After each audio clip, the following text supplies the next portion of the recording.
if the actual overall market is in a small choppy range and there's not going to be things working and things are going to be more difficult, then I don't want to sit there and have nothing to do if there's still people who have ways that they're going to be making money.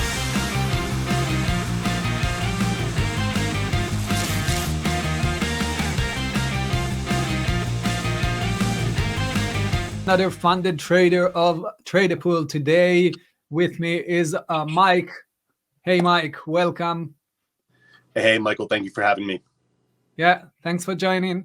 And like we just talked about before the camera was open, so Mike has a lot of experience, so we can definitely learn a lot from him. So for those of you who just started to trade and looking for those advices on how to improve and how to get to the next level, Mike is definitely one to listen to. And you also did an amazing job, by the way. So congrats on passing the evaluation. And, thank you. Yeah, and you actually, Mike, did it for with two evaluations, right? Yeah, correct. I wanted the BP, and I'm that's kind of just where I'm at. So it was worth it for me to just basically purchase two of the evaluation accounts, because you are allowed to have more than one account at Trade the Pool, which is definitely an awesome feature. Yeah. So that's amazing. You know, I'm not sure that we had maybe one or two traders that we had that passed the evaluation on the same, like simultaneously. So that's amazing. And you traded the ultimate buying power, right? So that's for those of you not familiar with, it's basically trading on $260,000 buying power. That's a nice chunk to play with, right? Yeah, exactly. So cool. Before we'll dive into your account and actually see the trades and everything, tell us a little bit about your background and how did you get to a place where you actually trading with us?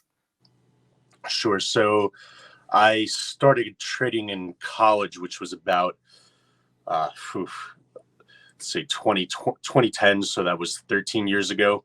And I got lucky at the time on one of my first trades, which was in the medical marijuana. MJNA was the company. It was when a lot of medical marijuana penny stocks and low floats were starting to get a lot of hype around them. I wasn't living in Colorado at the time, but the one company, MJNA, legalization was happening around that time in Colorado. And that just that plus what I was seeing in the stock just kind of gave me a lot of conviction, where I was able to hold for a big move, and ended up fortunately making enough money to then leave. When I graduated college, I left my first job to then go and trade at a prop firm, when I was there for a year and a half. Nice. So working there is where I definitely got a lot of more actual trading experience, versus definitely getting lucky on, just showing up to that sector in the right time. Although the one thing I did do right was we still kind of thought it was a pump and dump, because we knew what that was and didn't necessarily think that it was going to become the next Amazon or anything like that. So that's just a quick little background in how I got started and first got involved in a prop trading firm. So did you continue to trade on low floats and like penny stocks even in that prop firm? So at the prop firm, we traded more large cap stocks. But then after being at the prop firm, I also started to myself get back involved in more low float stocks and some of the big gappers on the day and things like that. So yeah, that's super interesting, because I looked at your accounts and the trades that you made. You had some small caps, some low floats, and you also traded Tesla and Nvidia, Baba, and Apple, and all of those big names. So it's interesting to see, because most guys, I guess, will go either way, right? They will trade either penny stocks or big tech, but you actually mix them both. What do you see? Or first of all, why you do that? Why you trade both and not focusing on one? That's very interesting, I guess, for the audience that will listen. Also myself, of course. And second, what are the differences that you see in your trading, in your analysis, or your technical approach, the risk approach? Yeah, absolutely. So the reason I trade both is because I want to leave myself open to the most amount of opportunities possible. I want to know what the best trades that are going on are. If the actual overall market is in a small choppy range and there's not going to be things working and things are going to be more difficult, then I don't want to sit there and have nothing to do if there's still people who have ways that they're going to be making money. So not necessarily at this point, I wouldn't say I'm necessarily just constantly changing my strategy, but I have different trades on these different types of stocks so that I can, make myself available to whatever opportunities that the market has to offer. Yeah. And what do you see like the differences between the two, or your approach? Sure. So, I would say they're not so different in that like the same setups can appear in both of the stocks, or in large caps and in small caps, I guess. Small caps move, the ranges can be a lot bigger percentage wise, so you have to take that into account. I would say things can build out a little bit less in smaller cap stocks before making a move. So like on a more well-known stock, you might have a bigger range build before a breakout, whereas in a smaller cap stock, you might have a base or a range that builds, but that's going to be less days involved in that. Something that maybe on a large cap stock, I would look at it and say, okay, hey, I think this needs more time because the chart looks a little loose, because those smaller stocks, just have higher volume and can kind of come in and out of play. I'll be more prone to take a breakout on a daily chart in a smaller cap stock that on a large cap stock you would look at and say, hey, this does not look good. And that holds true with kind of, looking to short and things like that. So, it depends on a case by case basis, but I think that's a good quick summary in regard to that. That's great. I always, we have so many funded traders that trade in penny stocks, and I always try to shift them, or just to open their mind into the large cap as well, right? Trading Tesla or Qs will be amazing for anyone. And what you just mentioned here is great knowledge to understand maybe the nuances between trading small caps and large cap. At the end, it will be the same setup, but like you said, on a small cap, it will be a little bit with more momentum comparing to large cap, that it will take it a little bit more time to accumulate or consolidate until the break will come, right? Yep, exactly. Cool.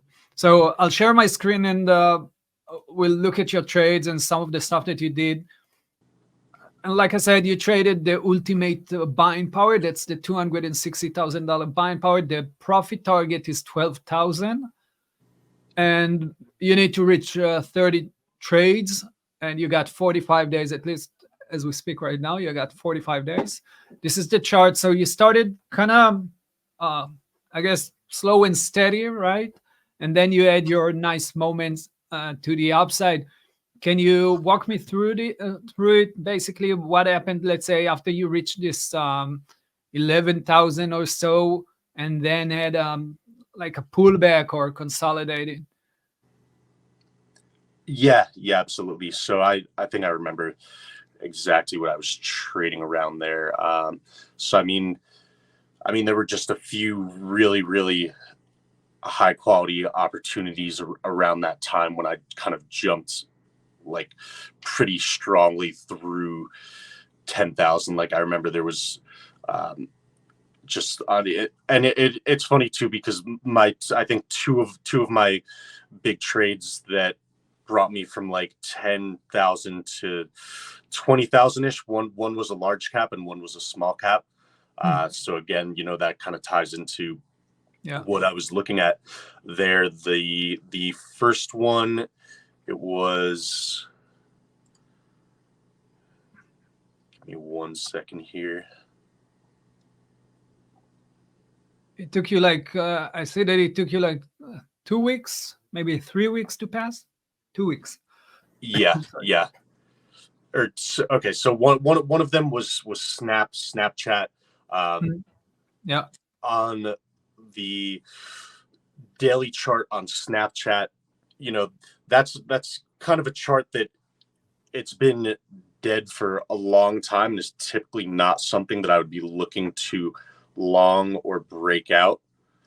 But I was looking at the weekly chart on Snapchat, and something that really drew my eye was, or two things. So on Snapchat on the weekly chart, every single time it's been getting sold off over the past that was telling me that sellers were starting to lose control and we're not really getting any momentum to the downside.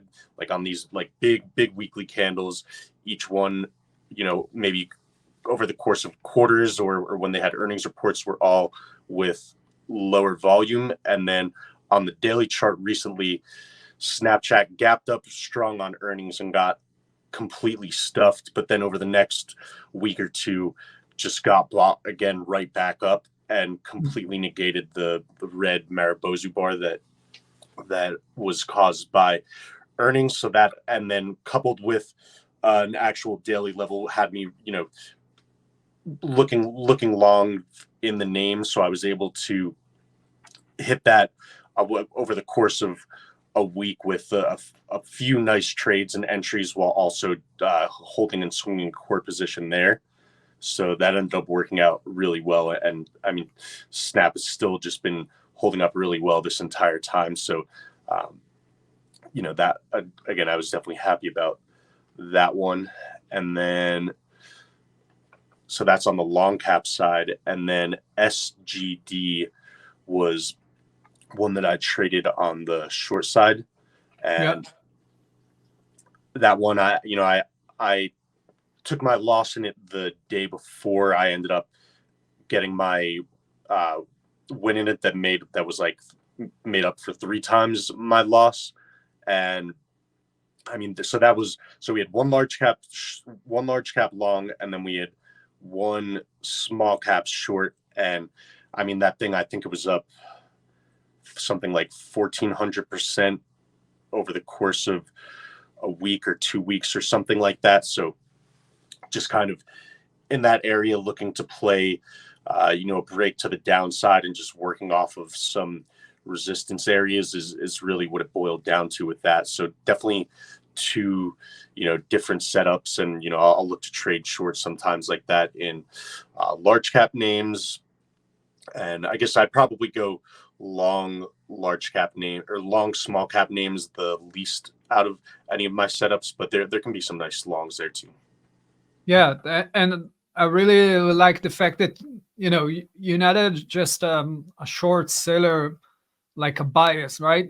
You can go long, you can go short.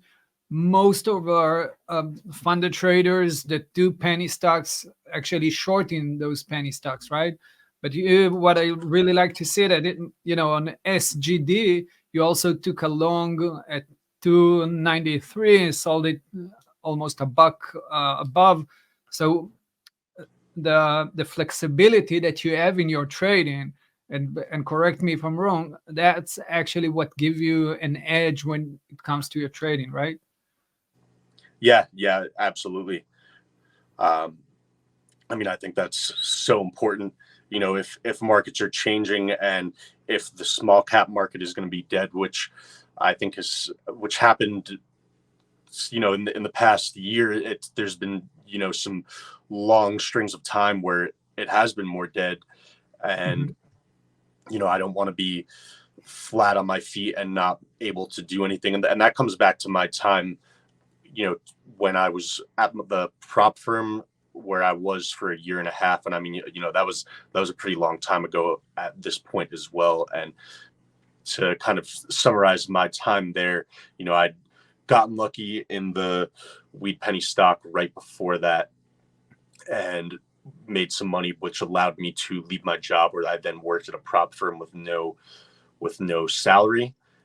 And then, the only trading setup that I had taught myself before then on my own research and stuff was breakouts, which I mean, still love that setup. But then in 20, like I think it was beginning of 2015 to about halfway through 2016 is the time that I was there, and the market was in a very tight, choppy range during most of that time. And, breakouts were not really working at all. I mean, maybe there'd be a few here or there, but, you really had to, I wouldn't even say be selective. You maybe had to wait for some ultra in play stocks and really just be avoiding taking breakouts as a whole. And, because I ended up losing my account there, and not having these trades where traders there were complaining like, oh, the tape in this market's horrible, and there were people there who were able to ride it out, but I couldn't. And I was like, if I want to be able to trade fully for a living, like I can't need or rely on the market to be acting a certain way. I want to be able to have setups and trades that are occurring in mostly any market. Exactly. Yeah. 100% with you on that from my experience as well. Definitely. And so, let's jump into Trader Pool. Interesting to see. How did you find us, by the way? So I found you guys. I heard about you first. It was on the Chat with Traders interview. I heard your guys' ad there, and I was like, huh, okay, that sounds a little interesting. Let me go and check it out. And as soon as I saw your guys' website and everything, I first of all, and congrats to you guys, because I love your business model. I think it's awesome. I think as a trader, there's a few prop firms that actually fund traders that they're more traditional prop firm setup that because there's so few of them, it's either highly selective or you really can't. It's very difficult to get a chance to prove yourself or show someone that you're worth getting funded and getting somebody to work with you and back with you. Whereas you guys give people the opportunity to do that, which is actually awesome. So me even trading this long, I thought it was super cool, and I definitely plan on looking to grow and stick around for the long term, and keep it rocking. So that's how I found you guys. So let's talk a little bit about the challenge, because I'm getting, from time to time, I'm getting some messages on social media that guys are asking me. The first question they're asking me is, how difficult is the challenge, right? How difficult is the evaluation? So although obviously you have your background and all, try to give us like 1 to 10 scale. How difficult is to pass the evaluation and become funded? So I mean, I'm a little biased at this point just because I've been trading for a long time. So I didn't think that it was difficult. I thought that it was very reasonable. And I mean, again, that's me coming in with, I have actual setups. I have a diverse playbook. I have different ideas and things to do. So I don't think it's hard to it's been a long journey for me to get to the point that I'm at now, that I could say that I didn't think that it's hard. Yeah. But I think that it's pretty fair overall. Like, if you can't come in and, over the course of at least 30 trades, come in and show that you can make money while also, paying the evaluation fee, which I also think is totally fair, because that, you guys have overhead and then the risk of funding new traders as well. So overall, I thought it was very fair and not that difficult for someone who, at this point, I at least like to think that I know how to trade. Yeah, sure thing. And so maybe if we kind of summarize everything, and the guys at home are listening, trying the evaluation right now, or maybe thinking of what will be the best advice you can give someone who's just joined or thinking of joining in regards to his trading, what will be the method for them to pass the evaluation? The method to pass the evaluation, I would say, is keep improving and never give up. There's no easy way about it to get market experience, to see what's happening in different scenarios and how different setups play out, and how maybe things aren't working when the market is acting certain ways. I mean, there's definitely other traders who you can learn from and try, and you can look at past charts and things as well to help hopefully speed up that process, so that it doesn't have to necessarily take all that time wise, if you can just look at charts and evaluate what was going on in the past, but really just never giving up. Like, I in college, I got lucky. I made a bunch of money. Then I went and I worked at a prop firm, and then I ended up losing that money. And then, it was still a long journey from there to get to this point that I'm at now. And that was my, let's say it's 2023 right now.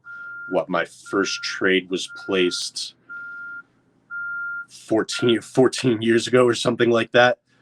So, literally in my mind that entire time, like, I just knew that I was never going to quit and that I was going to do whatever it takes. And, that just builds and adds up over time. So that's amazing. Don't think you can come in here and one account didn't work. That's it. Like, that's laughable. Like, even if that one account works, like, you might end up, the market changes and giving that money back, which obviously I don't hope happens, but that's the reality of things. And it took me a few tries, even after having some success, to then hitting some more roadblocks before I was able to fix them and have more success. Yeah, that's amazing. Yeah. So first of all, thanks so much, Mike. Are you on our Discord? I am in the Discord. Yeah, I haven't posted or anything in there yet, but I'd be down to actually be a little active in there, because I do use Discord. I just have like a friend or two who I basically chat with them on different ideas and setups at the moment. So yeah, that will be amazing. Like I said, a lot of the guys will just love to hear your thoughts, and more knowledge that the community will share, the better to all of us, right? Yeah, absolutely. Sounds good. Alrighty, thanks so much, Mike. Wish you all the best, of course, and yeah, good luck. Thank you, Michael. Appreciate it.